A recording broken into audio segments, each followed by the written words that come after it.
Today on Locked On Red Wings, the Locked On NHL mock draft is out, and our pick for Detroit might just be the least surprising thing ever.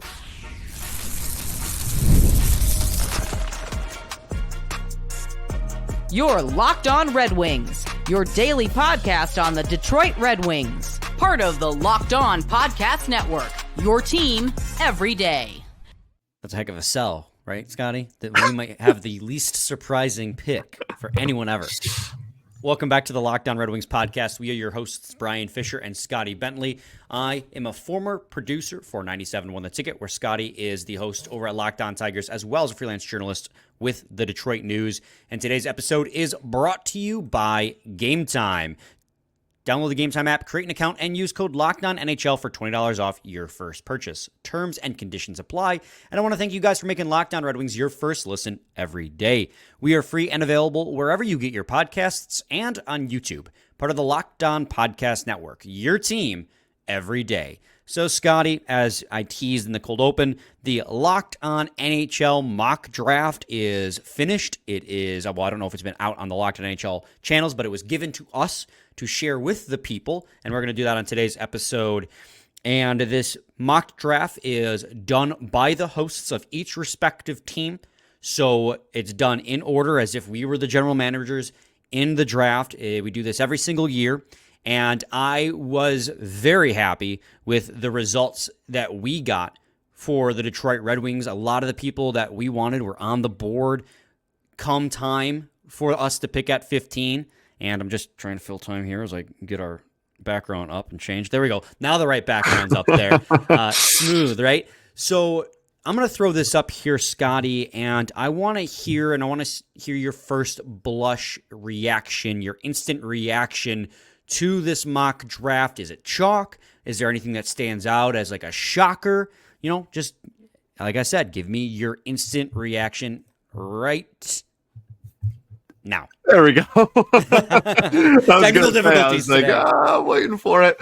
Well, I mean, there's a huge surprise at one. No, obviously, number one, kind of the slam dunk there. I am interested in how the board fell. I think is kind of the biggest thing, because no mock ever has been 100% right? Like, there's always a lot of things that are unpredictable and a lot of changes on draft night. But I think just how the board fell in terms of positions, right? Like, we've been hearing a lot about like where the defensemen were going to fall in this draft, and whether they were going to be closer to the back end of the top 10, or whether they were going to maybe slide up a little bit, because there might have been a drop off after that fourth or fifth best defenseman. I know we talked about that a little bit with Tony. So like, I think for me, not necessarily a surprise, but I do find it interesting that when you look at how the defensemen fell, I mean, 3, 6, 7,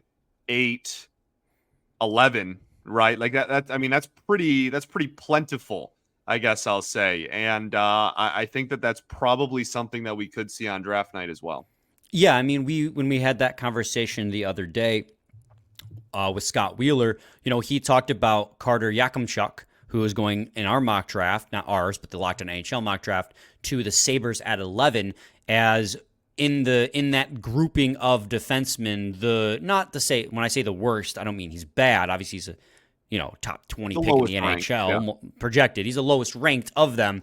But here he's going 11 before Anton Siliev, and other mocks have him going Siliev above him. But like, I'm looking at this, and yeah, there are a couple guys who are a few spots here and there shifted. There's no one on here that really, really stands out as like a huge drop. The only one I would maybe say thus far as a massive drop would be Michael Hage, because that a lot of the people we have talked to and a lot of the mocks we have seen has seen him going 10 to 20 range, where here the center from the Chicago Steel is going 26 to Locked On Canadiens.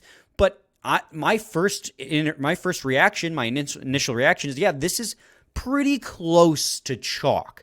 Everyone is going within a few spots of where they're expected to go.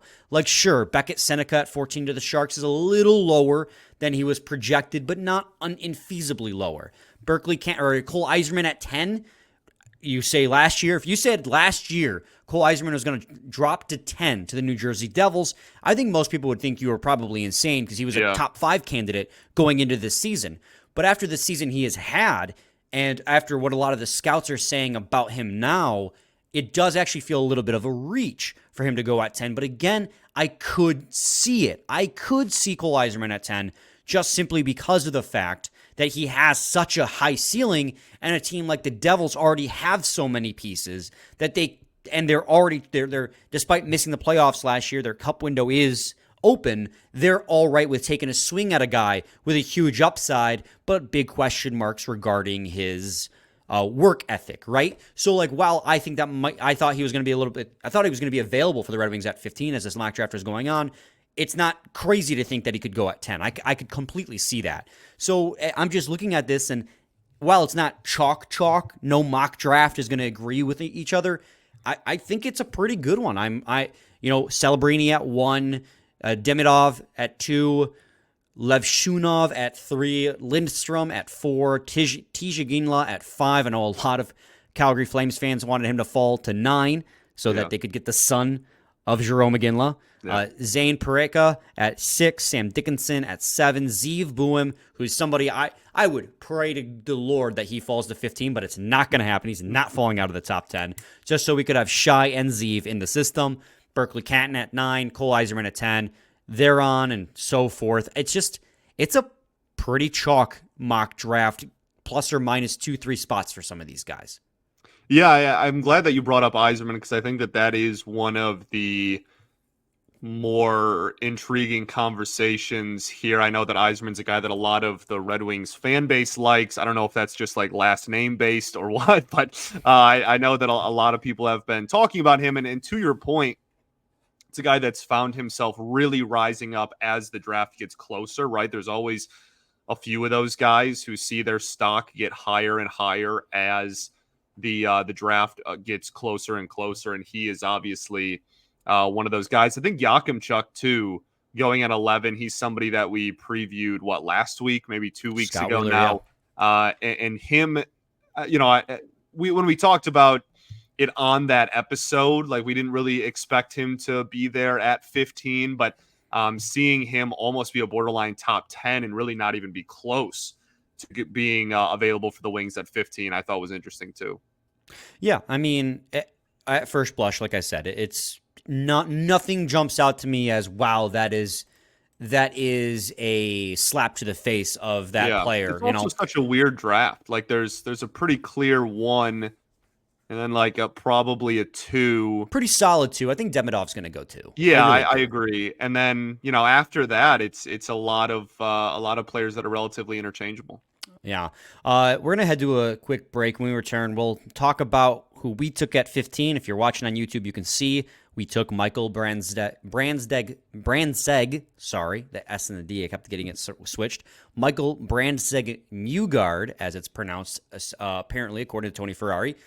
At 15, someone that a lot of Red Wings fans are really high on, especially as those highlights began pouring on social media. So we'll talk about why at 15 we took him in segments 2 and 3 of Locked On Red Wings. Going to talk to you guys today about Game Time. Game Time makes getting NBA Finals tickets even faster and easier. Prices on the Game Time app actually go down the closer it gets to the tip-off. With killer last-minute deals, all-in prices, views from your seat, and their lowest price guarantee, Game Time takes the guesswork out of buying NBA tickets.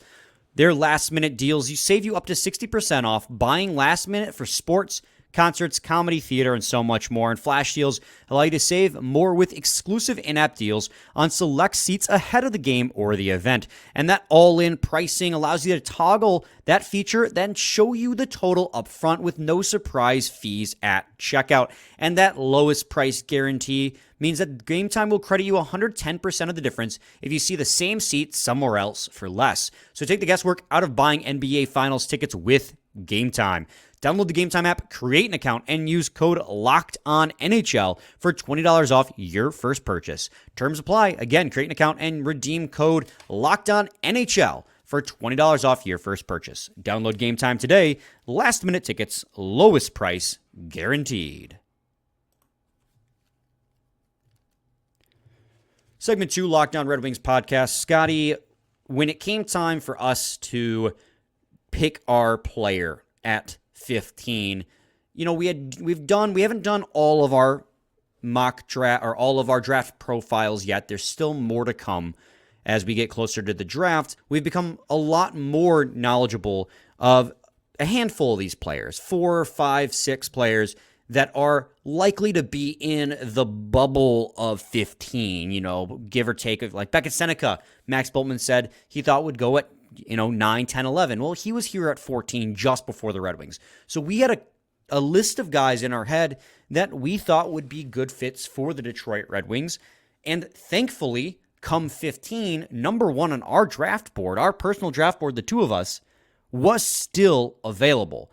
And obviously, Zeev Boehm notwithstanding, because we're talking realistic guys. Right, we thought I was could gonna be say, there. I think Celebrini's probably number 1 on my draft board, but he's not on our draft board because he's not going to fall that far. Right. But that's not how draft boards work. But yes, you are correct. Of the short list of people we kind of honed in on that might be available at 15, he was at the top of our list for sure. Yeah, Tony Ferrari's very high on Michael Brandtzeg-Newgard. So is Max Bultman. And the more I've read about them, the more I've heard about him, the better and more of a good fit I feel like MBN is for the Detroit Red Wings in a situation where you have to take best player available. Well, it might just work out that best player available is also the perfect fit for your system. Right, Scotty? Yeah, absolutely, man. And again, this is somebody that we really liked and were really intrigued by during our player profile of him. Whatever that was last week, 2 weeks ago. But this is, as you said at the beginning, I think is one of the more interesting points too. Is like this is just so clearly an Yzerman like type of pick and profile of pick, right? Like this is a guy that's, as you said, we were talking about it before we hit record here. Like you had mentioned, he's a physical guy that plays both sides of the ice pretty well and is very much has the ability to score and whatnot, but is very much a high floor type of player, right? And that has kind of been, outside of the Sider pick, that's kind of been Yzerman's MO for, get it, Mo Sider. It's kind of been his MO for most. That was a good one. Don't shake your head. You know what's up. No. For his entire tenure, right? Like he's taken guys that maybe aren't the flashiest and don't have the highest ceilings, but guys that he's confident can be impact players at the NHL level. And especially when you're picking at 15, when the amount of, superstar ceiling type of players is limited to none, right? Is at best limited, at worst none, I should say. I think taking a guy that has the ability to be an impact player on both sides of the ice and be kind of a physical presence there is about as good as you can hope for.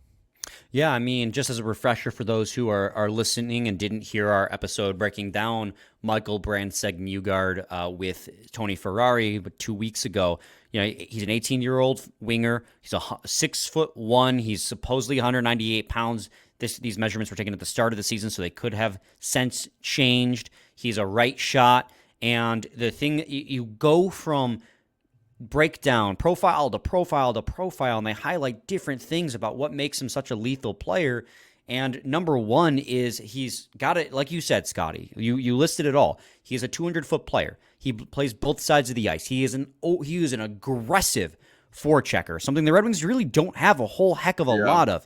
People say that he has great for their system. Right. He plays a pro-style game at 18 years old, playing in Hockey Allsvenskan.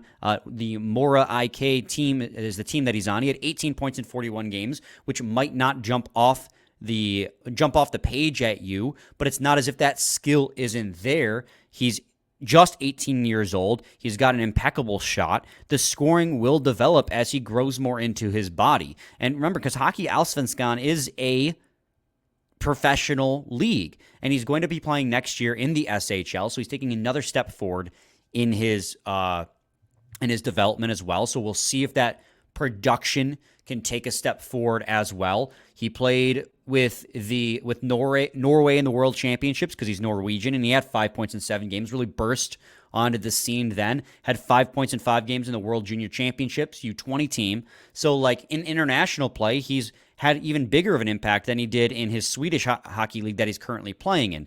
So this is a guy who just has a very complete game, and a lot of the draft profiles that when we talk to Tony and all the profiles I'm reading just really emphasize that he is one of the most complete players in the draft right now. He has size, he has physicality, he's not afraid to play defense, and he has a good shot and the ability to get open into space that he could develop into a more productive winger as well.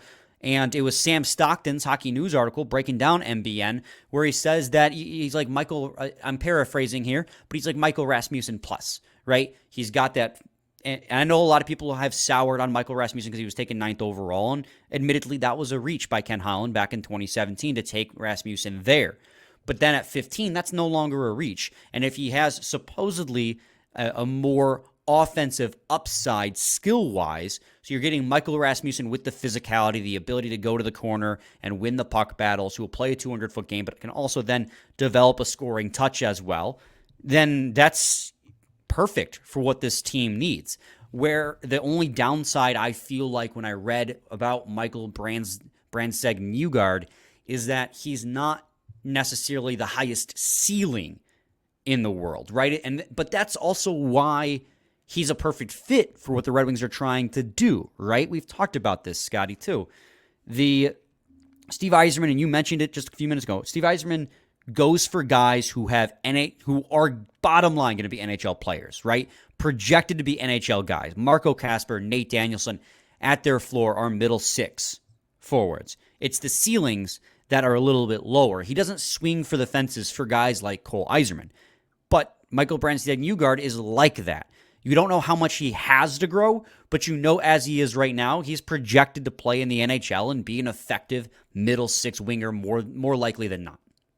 Yeah, absolutely. And I mean, again, like this conversation does change if some of those players fall, right? Like Cole Yzerman wasn't on the board, right? It's not like we were like, oh, like, we don't want Yzerman, we don't want Yakimchuk, we don't want Bouillum. Goodness, I can never say his name. Like, you know what I mean? Like, it's not like those guys we passed on, they weren't available. So like it is, again, just kind of the situation that they find themselves, the Wings, at 15. Like 15 is a very much a kind of an in-between place where, people still have, in terms of fan base perception and maybe even front office perception of like, oh, if you're in the top 15, right? If you're in that lottery technically still, you should be probably getting a lottery caliber, quote unquote, player, somebody who can be kind of a higher end player in the league, but also, if you're in the back end of that, that's obviously harder to find. So like, yeah, like I'm not saying if Cole Yzerman is somehow does fall to 15, that Yzerman's just going to be like, no, right? Like, no, we want to take the higher floor. Right. That's a completely, different conversation. Again, he got taken 5 picks ahead of us in this mock draft we did. But as far as, again, like what is likely to be on the board at 15, I clearly we really like it because that's what we did. We made this quote unquote pick. But we're high on it. Really, based on what was on the board. I mean, you can look at the players that went after us at 15, and I really like where we are sitting with that pick. Yeah, absolutely. We're going to take a quick break, and when we return, Scotty, a little bit of breaking news for you. The Griffins have signed a new player, so we'll talk a little bit about Gabriel Seger, who played with Cornell University, and what he brings to the table in segment 3. So stay tuned for that on Locked On Red Wings.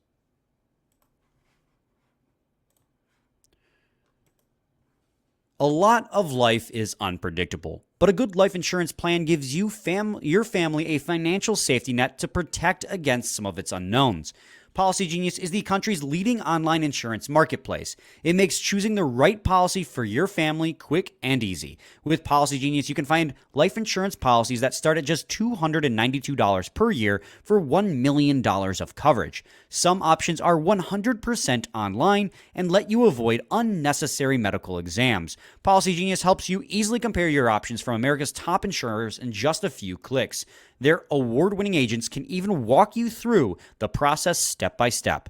Your work-life insurance policy may not offer enough protection for your family needs, or even worse, it may not come with you if you leave your job. So Policygenius has no incentive to recommend one insurer over another, so you can trust their guidance.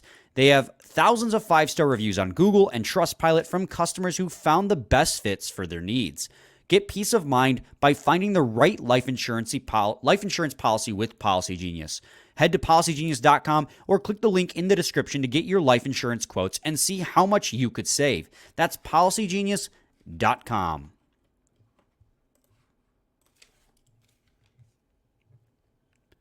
Segment 2, Locked On Red Wings podcast. I know I'm blindsiding. Segment 3, Locked On Red Wings podcast. I know I'm blindsiding you a little bit here, Scotty, with the news of Gabriel Seger signing with the Grand Rapids Griffins. So before we get to that, though, do you have anything left you would like to say about the Locked On mock draft and the selection of Michael Brandsteg-Newgard? Not on our side of things. No goalie in the first round. That's usually there's one, right? Usually there's one. I mean, sometimes in previous years, even a couple. I'm pretty sure I didn't see a goalie go round 1 this year, so that's always worth noting. But I'm pretty pleased with how it unfolded for us. So the conversation we had when we were discussing who we were going to take with it was pretty straightforward. We both kind of looked at again the short list of players we had kind of highlighted before the mock started for Locked On, and the guy that we were kind of some exceptions, some outliers there that went way earlier, but of the group of players that were in the realm of possibility for us, we got one of the guys we were the most excited about. So absolutely, and I'll be really interested to see how it plays out in real life come June 28th, because a lot of these situations,